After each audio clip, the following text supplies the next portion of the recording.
Hey everybody, it's Jason Blaha here, and today I want to chat with you guys a little bit about taking our big exercises that have the potential to hurt you when you go to failure or to cause overuse injuries or risk of injury, things like that, of taking them to technical failure or taking them to a point of momentary fatigue, which I'll explain for you guys what I'm doing with some of this. In these training clips of mine from some of my pressing days, as far as my supplemental lifts go, of taking them to momentary fatigue as opposed to muscle failure. Now, the reason we state this has to do with injuries, overuse more than anything else. When it comes to the research on muscle failure and muscle growth, we know that maximum muscle growth seems to be achieved when we get within one rep of failure.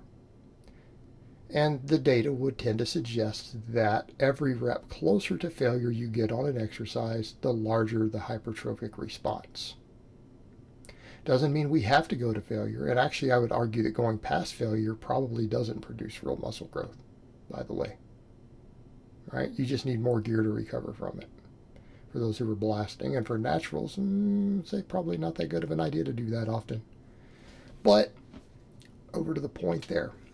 We know muscle failure does produce probably the largest response you're going to get. And it's arguable as to whether stopping one rep short of failure gives 100% of that same response or not, right? Data's mixed, but it does seem that it probably will. The problem is that determining when we are one rep short from failure can be hit or miss.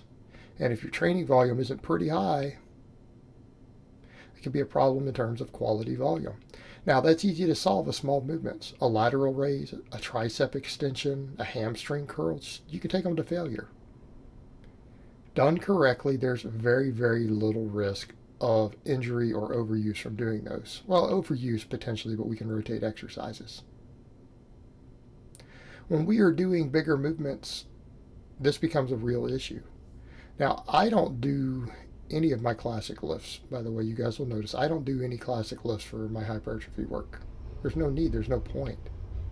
Right? You don't see me doing the squat or the deadlift or any of those. I do supplemental lifts.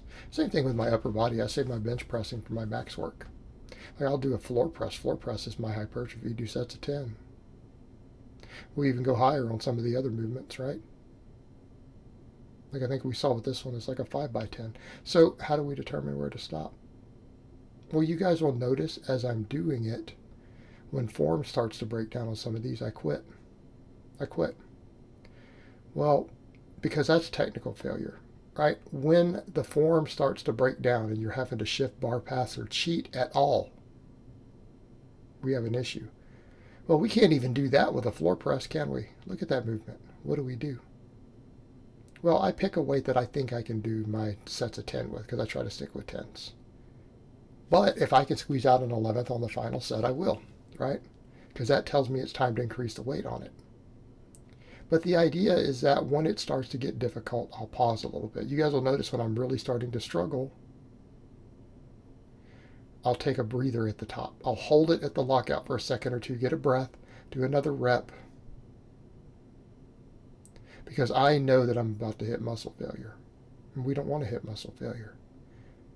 But by taking those short breathers, I can extend the set out and I can handle a weight that I might not have been able to get my 3 sets of 10 or 5 sets of 10 or whatever with. Or if I know I can't do another rep because we feel that fatigue accumulating, I will stop a set 1 rep short. Well, we know that we're in our prescribed volume.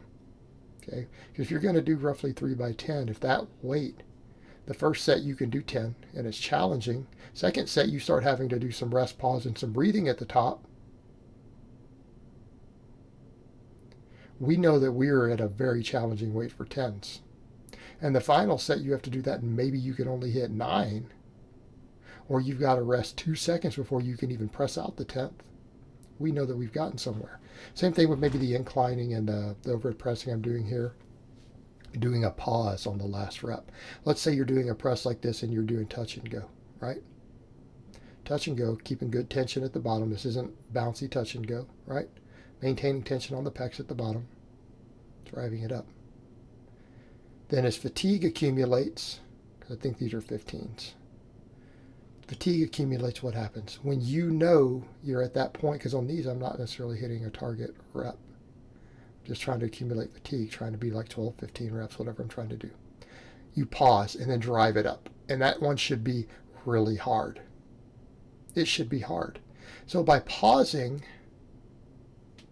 on our last rep, we are ensuring we're digging in and hitting upper threshold fibers, right? We're taking it to where we're like, man, I think I can only do one more rep. Starting to break down, come down and pause, get a breath at the bottom, and drive it up. Okay, we have trained to momentary fatigue, or we train till technical breakdown. Train to technical breakdown. Same thing, some of the overhead pressing. Some of those when I'm really struggling at the end. Take that deep breath and try to press it. Well, a standing press, of course, is a little safer. We can occasionally take that to failure fairly safely. It's a safer exercise because when you fail on an overhead press, it just sticks at the bottom, right? And you can walk it in and rack it. There's no risk of injury. And this is where you have to assess big lifts. This is a perfect example. Is it a lift that you have to complete the rep to rack it? Okay. Do you have to complete the rep to rack it? And if the answer is no, well, that's different. You could take an overhead press that way, but that's technically still technical failure. Because it's a lift that starts at the bottom.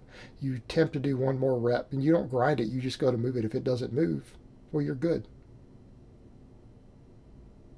But something like an incline, any sort of chest press, that pause on that last rep, when you know you have nothing left, that last rep, you're going to have to pause, dig in deep, drive it up. We've reached momentary fatigue. And we know at that point that we're within run rep short of failure. Why? Because a paused rep is harder. And if you're thinking, man, I've only got 1 to 2 more reps left, and you take a pause on the last one, you've made the last rep more difficult. You've ensured that you are within 1 rep of failure. It's a good strategy for a lift like that. Make the last rep harder when you're starting to get fatigued. Same thing you'll notice on the overhead press. That one right there, I knew, man, that was getting tough. Let me just pause that last one. Pause the last one. This allows us to get as close to failure as we can safely get on some of these lifts. And like I said, it's very different on smaller exercises.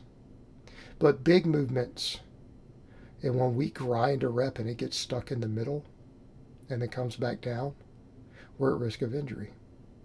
And no, we're not at that same risk on a 1 rep max, by the way. And I've covered that repeatedly before. Missing a 1 rep max is actually safer on some of these lifts than grinding and missing your 9th rep, or officially your 4th or 5th rep. Okay, that's actually where injuries happen at the highest rate. That's where people get hurt. But these big movements is how we do it for the supplemental work that we're trying to use to get big. Whether you're working with 10s, 12s, whatever you're working with. Right? Take it up to where it's fatiguing and then pause. Or take it up till you start to see the form break down. You can do that with a Pendlay row, can't you? Right? We do that with Pendlay row. As soon as you start having to cheat the weight. When you start having to cheat to move the weight, use outside force besides the muscles you're trying to train. Because the Pendlay row, what are we trying to train? You're trying to train isometric strength in your posterior chain. And you're training dynamically the lats, rear delts, biceps, brachialis, mid traps, all that stuff. Well, when you start having to use the hips to get the weight started, you're done, right? You've reached technical failure. Same thing, you're trying to do an overhead press. The first rep that you need leg drive, okay? Instead of pausing like I'm doing, let's say you use a little leg drive. You have to bend the knees. You've reached technical failure. You're now cheating. You're now cheating to get the weight up. Doing some sort of chest press, the first rep you have to bounce off the chest. You're done. Now, I would rather you just go ahead and pause when you know you're getting fatigued. or when you're pausing and you do a double bounce, like a rebound, okay, you know you're done. We reached technical failure, guys, and that's fine. You're not going to get any more stimulus out of that set. All right, guys, well, that's really all I have to say on that today. I hope it's been informative, and I will talk to you guys next time.